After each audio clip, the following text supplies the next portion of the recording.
Hey everybody, welcome back to the Boston-Raleigh channel, the last episode, part 12 of our series, the end of episode 6 of the Chinese Epic History Modern China series. We got that, we're gonna get it, we're gonna get it done, we're finally gonna watch the rest of it.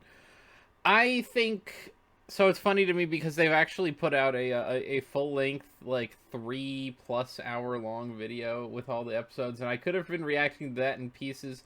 But this was honestly easier to do, especially broken up like this, so that it would be in roughly 25 to 35 minute chunks, give or take.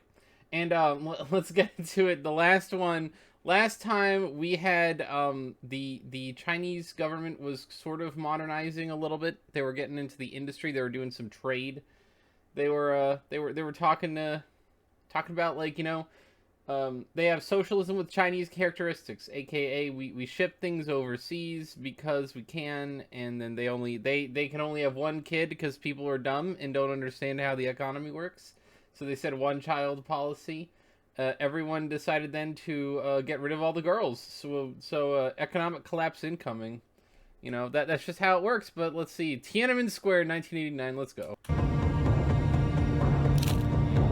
For many, China's economic reforms fuel hopes for political change, especially with the rise to prominence of Hu Yaobang, Deng's old ally, now General Secretary of the party. That's right. Hu is an unusually outspoken and open-minded member of the Politburo. He advocates greater openness and challenges the privileges of the princelings, the children of senior Communist Party officials. So there's some Hassan Pikers running around out there in China, basically, at this point in time. They're acting all high and mighty. They have their big socialist braggadocio, and they're actually just like living obscenely rich lifestyles. He is hugely popular with the people.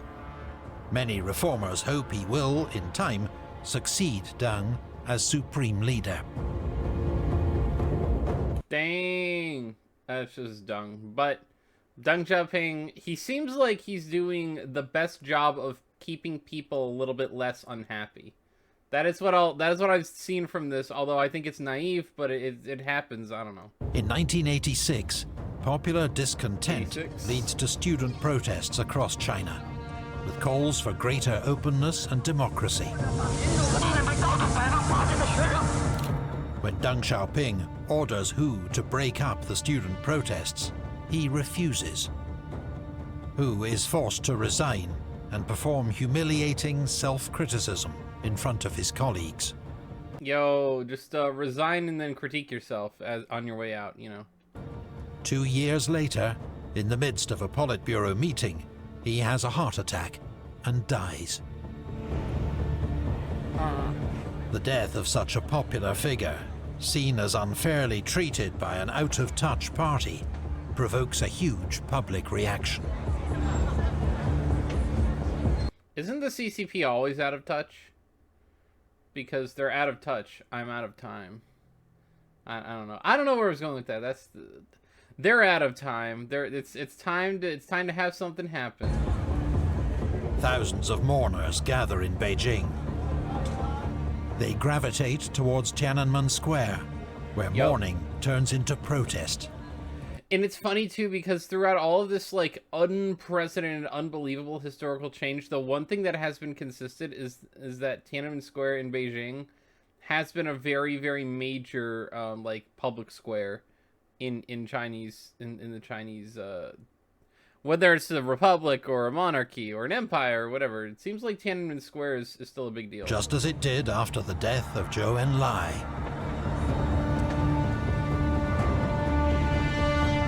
Exactly 70 years after the iconic protests of 1919, 100,000 students take part in demonstrations, once more calling for Mr. Democracy. Mr. Democracy. On the 13th of May, hundreds begin a hunger strike, hoping to pressure the government into negotiations. I want to say to the government, what we want is only the democracy, only the freedom of the speech, not overthrow the government. we are support our government to go on the reform, economic reform and the political reform. That's actually really, like, consider how articulate that is as an English speaker. You can kind of understand what that guy is saying regardless of the subtitles, and it's pretty, you know, what have you ever heard anything that moderate out of anyone? All it is we want economic and political reform, we want more democracy, we don't want the government gone, we just want better. You know, very, very much asking for basic things, not a big ask.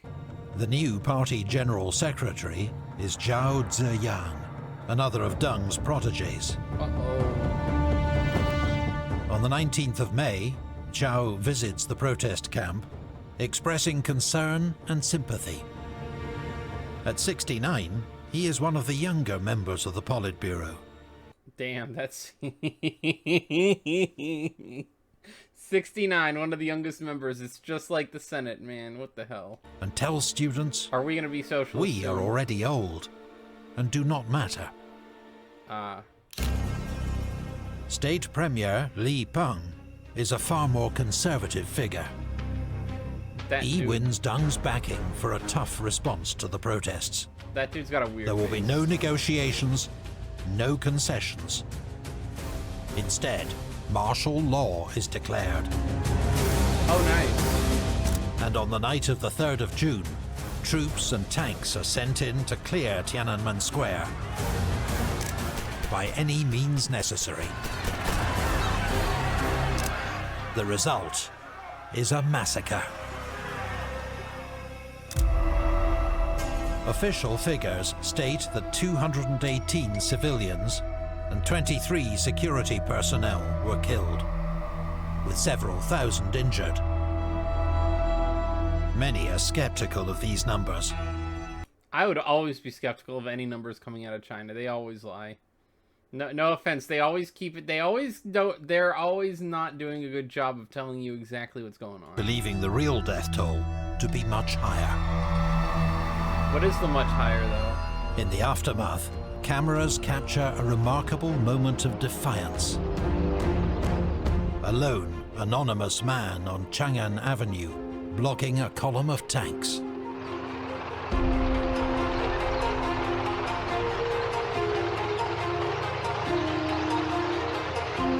The incident is seen around the world. That is an iconic thing. This is a very iconic thing, and if you ever reference something like that to do with Tiananmen Square, usually the CCP does not like when you make reference to this.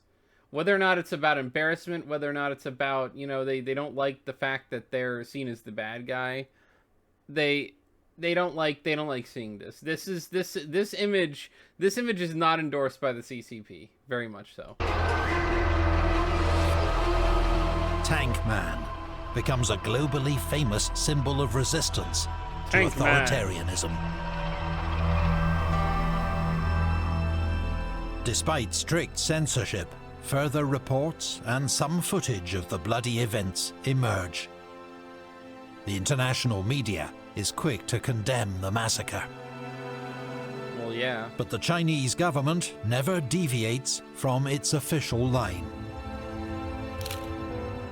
Speaking a few days after the event, Deng Xiaoping, now 84 years old, denounces the protests as a counter-revolutionary rebellion, fully warranting a military response.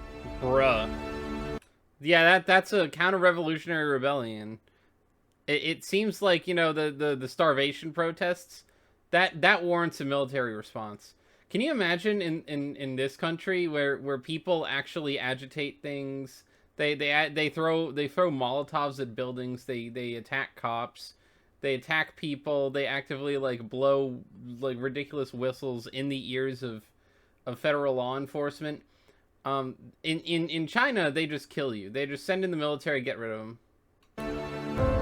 Get rid of them. General Secretary Zhao Ziyang, who had gone to meet the protesters, is removed from office and spends 15 years under house arrest. Yep. Can't have that. Cannot have something like that. Gotta be, gone forever for that one. Li Peng remains China's state premier for 9 more years. I feel like I can do that face.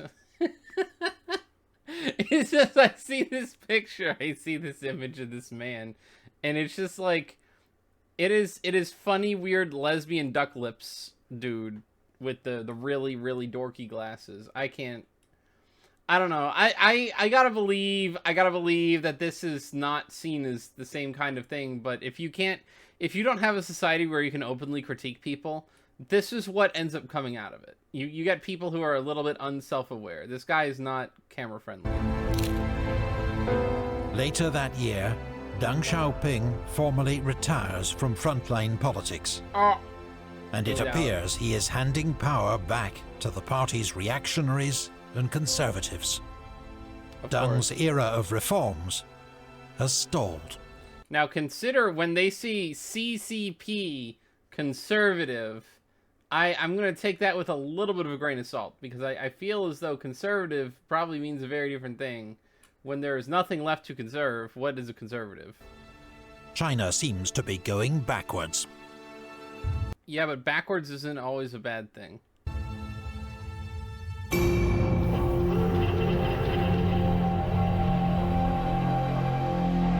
Reform is China's second revolution. Deng Xiaoping.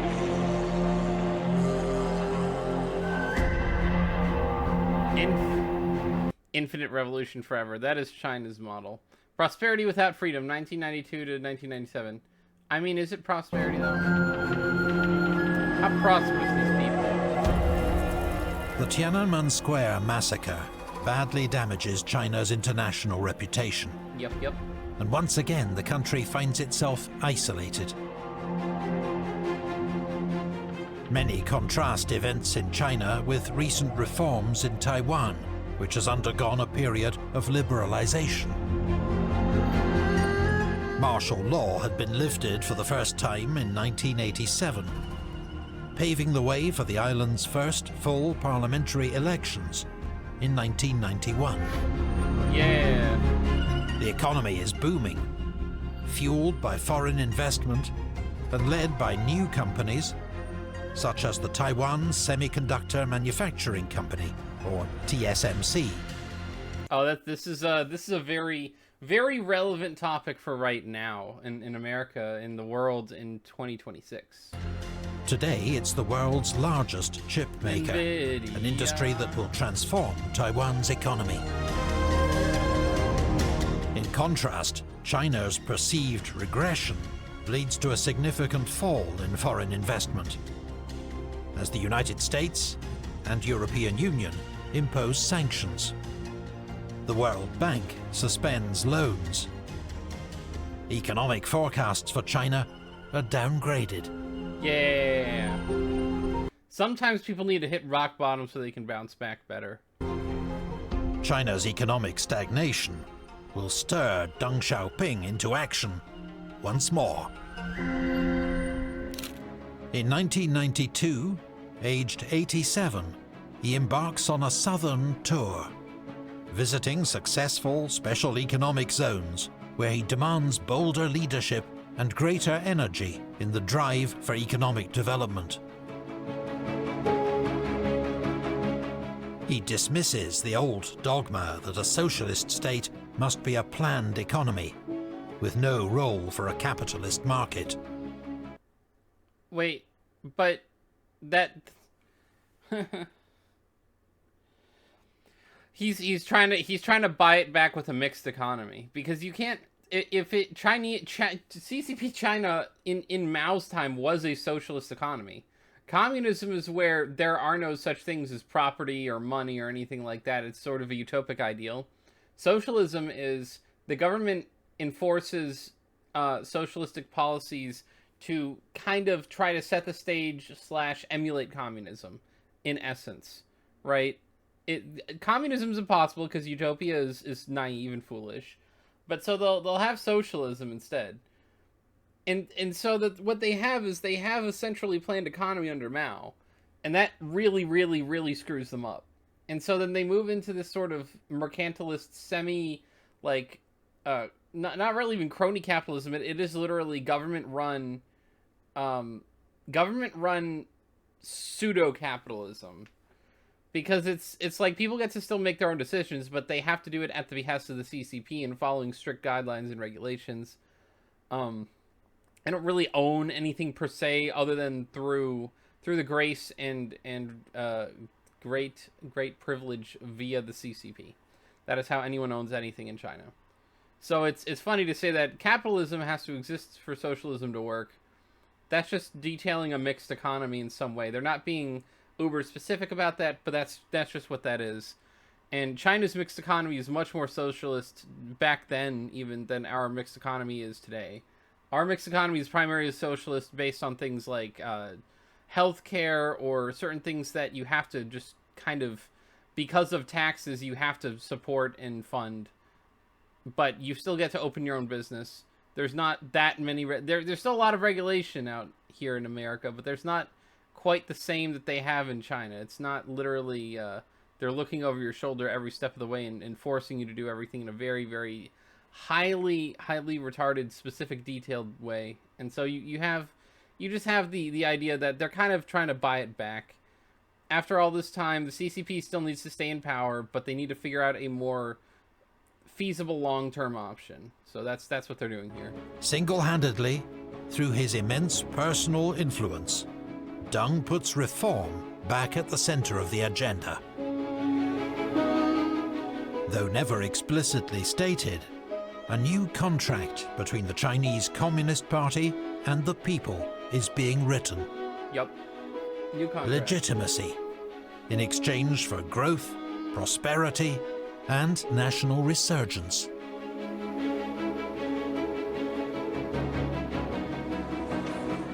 The party upholds its side of the deal.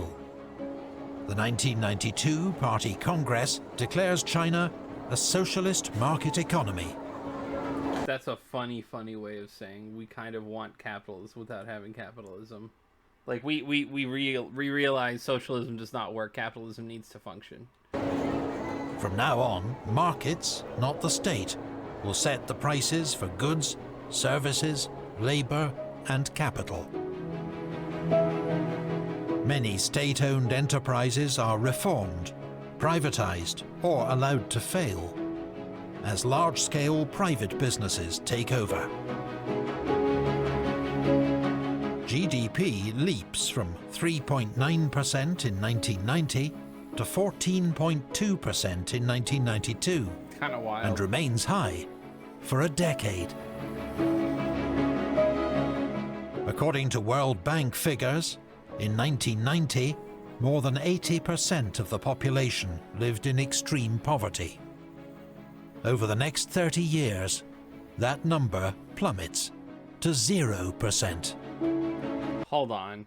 What are we defining here as extreme poverty, 1, and 2? How do I trust those numbers? Who's reporting this? Some regard it as one of the greatest economic miracles in history. A vast multitude lifted out of extreme poverty in record time. It's a miracle. We stopped believing in socialism for a little bit, just a tiny smidgen. We deviated from that in some regard, and all of a sudden everything got like 100 times better. How is that possible?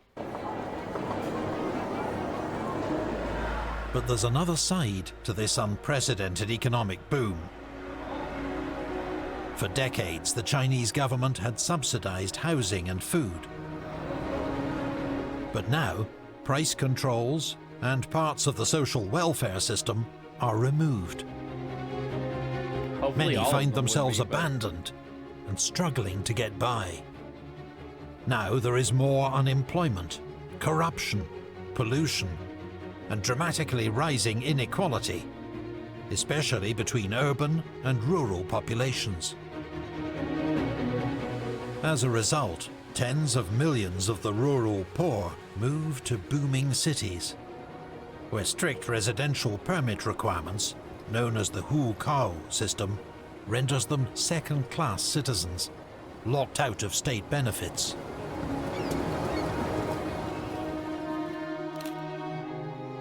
In 1997, Deng Xiaoping dies, aged 92. The scale of his legacy, though contested, is hard to overstate. Under Deng's leadership, China's economic potential has finally been unleashed, and living standards have soared. That like little colorful picture does not represent what China looks like right now, at the very least. To his admirers, Deng is one of the greatest statesmen of the 20th century.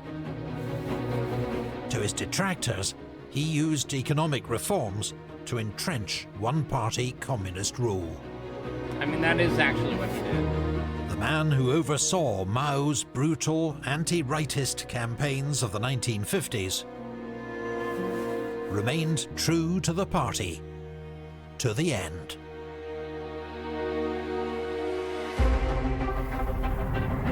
Our people are a great people. As long as we unite as one, there's no difficulty that we cannot overcome. Xi Jinping, 2012. Oh boy! I think we're basically at the end here, aren't we? Are we actually gonna get into COVID? What are we doing here? Return of the Middle Kingdom. Deng's successor as paramount leader is Jiang Zemin. Jiang, politically conservative but an economic reformer, is known for his outgoing personality and is the first Chinese leader to speak both English and Russian. Why is it that they get these caricatures of human beings to go around? Like, do you understand why we have this weird, like, from prior to, I think, the 2000s, in the 20th century, we had the most absolutely ridiculous stereotypical view of Asian people, because this is what they put out. Come on, man. Like, one after another, they all look freaking ridiculous. Like, the guy behind him looks normal. The ones behind him look almost like average normal too. Like, these people are fucking weird looking people, man. Working with State Premier Li Peng, he ensures the country holds its course. See, Li Peng, not that balancing not that a growing looking. economy with a highly centralized state. Abroad, Jiang carries on Deng's cautious approach, described as choosing to hide one's talent and bide one's time. But world leaders now choose their words carefully, as their economies become increasingly dependent on Chinese trade. In July 1997, Hong Kong is peacefully transferred from the United Kingdom to the People's Republic of China. Boo! Boo! Boo. Marking the end of 156 years of colonial rule. It is a hugely symbolic moment for an increasingly assertive China, definitively turning the page on its century of humiliation. Hold on, let's go back. It is a hugely symbolic moment for an increasingly Look at that absolute cuck. Look at that absolute fool of a man. Look at that absolute garbage sitting atop in Britain. Look at that absolute monstrosity. That is the absolute worst, most completely cucked, unbelievably demoralized, dehumanized, demasculinized man. Look at that. Assertive China, definitively turning the page disgusting. On its century of humiliation. Absolutely disgusting. Turning the page on the century. 2 years later, Portugal returns Macau to China. No. Hold on. Actually, you know what? Let's look at this. Let's look at this for a second, because the century of humiliation was talking largely about the 1800s, where Britain was trouncing China. What's more humiliating? Britain pogged on you in some wars, or that you killed like 60 million of your own people through malfeasance and incompetence? What is more humiliating to a society? I don't know, man. It seems like garbage. Like garbage. Both territories are promised limited autonomy, under a one country, two systems approach. See, this is what Taiwan wanted to avoid, and they were smart, because they didn't believe in that shit. No one should ever have. And then they got Macau and Hong Kong, and then now it's all gone, man. It's all screwed.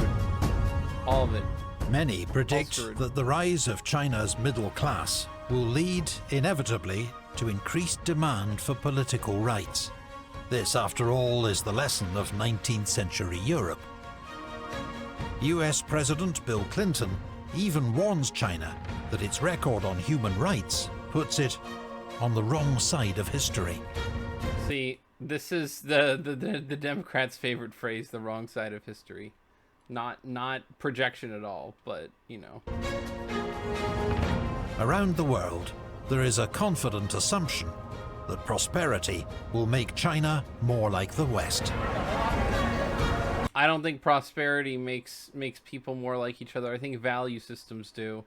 And if you're still CCP communist, you're never going to be like the West. In defiance of such expectations, the 21st century sees China continue to grow in economic power and international stature, while at home, the Communist Party continues to rule virtually unopposed.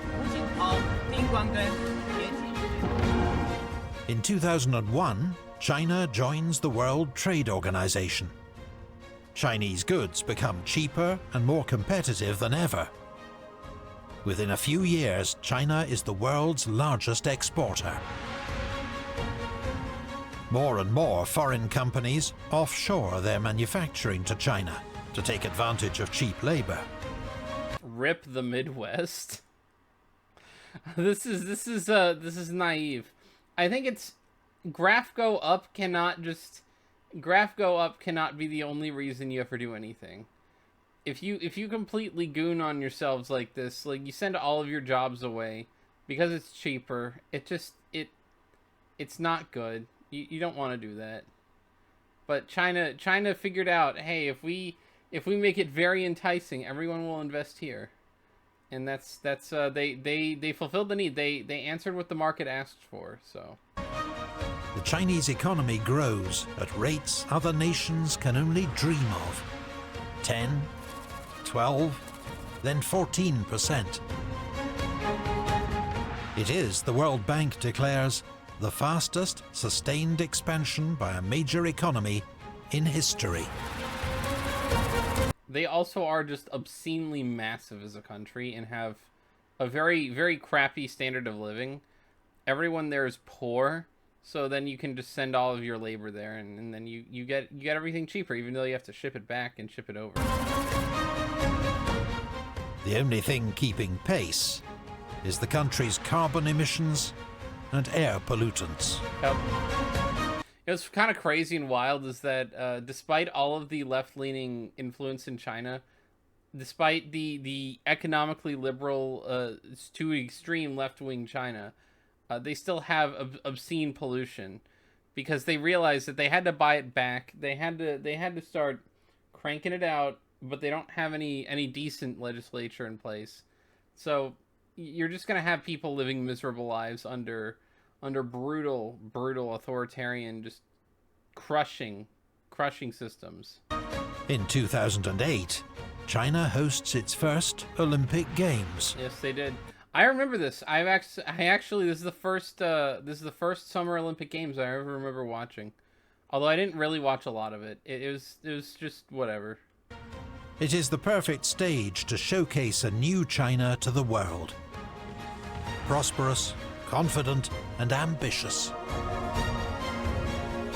The opening ceremony is an awe-inspiring spectacle that celebrates thousands of years of Chinese history. I mean, I feel like that's disingenuous given who's the one celebrating. You know? The party who wanted to completely divide China from its past.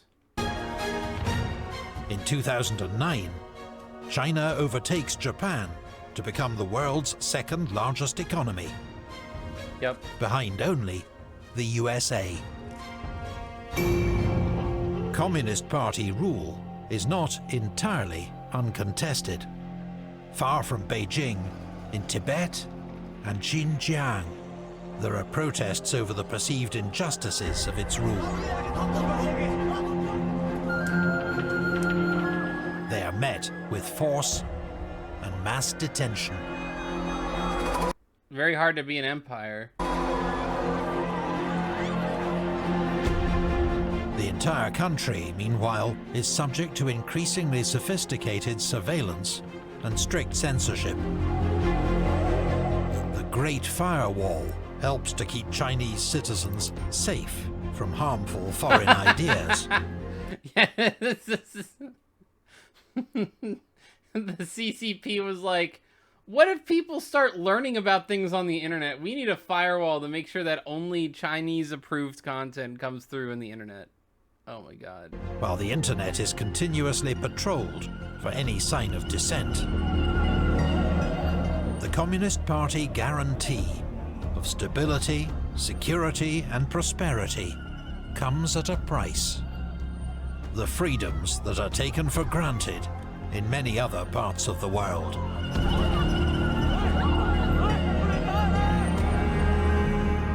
In 2012, after 10 years of leadership, the cautious, technocratic Hu Jintao passes the baton to a new leader, Xi Jinping. The 100-acre of Chinese would not actually, ever get better. That's how it is. A century on from the abdication of the last Qing emperor, China is a country that has been utterly transformed. The road has been long, bloody, and turbulent. But there is no doubt that the Middle Kingdom has resumed its natural place at the heart of global affairs.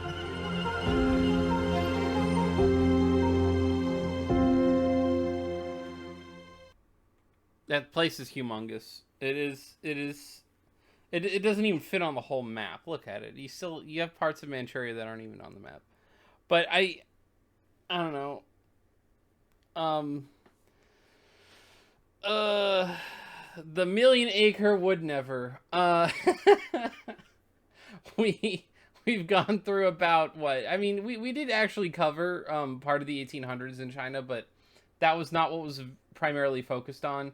A lot of what we actually, like, aside from episode 1 and I think episode 2, pretty much, well, episode 1 and 2, my side, episode 1 of theirs, we pretty much covered about 100 years of history. That is a long march of garbage through a very short span of time in one of the oldest empires, the oldest civilizations to ever exist in human history. It is insane. It is absolutely insane. This has been an interesting time. I think it's good to pour over history a little bit to help people kind of understand that you're not just flying blindly. You have something you can look at to base future decisions on. You have something you can look at as a reference. You have something you can look at to, take a better path. And I think that's what the rest of the world needs to do. We need to figure out, like, look, this stuff doesn't work. When it comes to these extremes, socialism, communism, this never works. And you need a society that can actually exist in a functional way. Tibet and Xinjiang, I don't know, Xinjiang, however you pronounce that. I'm not gonna try. I know Tibet. These places are largely not really like. They are Chinese inherently, somewhat, but Xinjiang is an Islamic, primarily, province that kind of borders on the Middle East. Tibet is a very, Buddhist monk culture. Very, very different. I feel like these are very different countries than China overall. Obviously, China isn't a unified ethnicity in the way that a place like Japan or Korea largely has been. You have a multi-ethnic empire. You have a lot of these things to consider. You have all the different types of history they've had. There's so many things. You can go back hundreds, thousands of years ago. China's a very different place, and there's a lot that we don't know, and then there's a bit that we do know. And what we do know is that China was once a really great country, probably in a sense.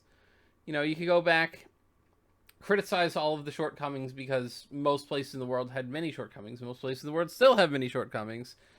China today is not something to be venerated. China today is not something good. It is not something you would ever want to happen to your society. And certainly, this has been an excellent review of modern China, modern Chinese history. I am happy to do this more and more as we go along. We're going to be doing more. Next week, we're going to have a new series. It's going to be a doozy. You're not going to want to miss it. It's epic history, but it's not China. It is something far, far greater, far, far better. The biggest, the best. And I'll leave you with that. We'll be back next Monday with more epic history. Definitely be sure to let me know what you think about what you think about China. Having possibly watched all 12 episodes of this, thank you for sticking around. Let me know. Let me know what you think. Let me know what you think about all this. Let me know what you think about Tiananmen Square. Let me know what you think about China. Let me know what you think about the world. I don't know. Say whatever you want. Actually, I don't police anyone in the comments. You can say whatever the hell you want. Anyway, we'll see you all again next time. Ni hao.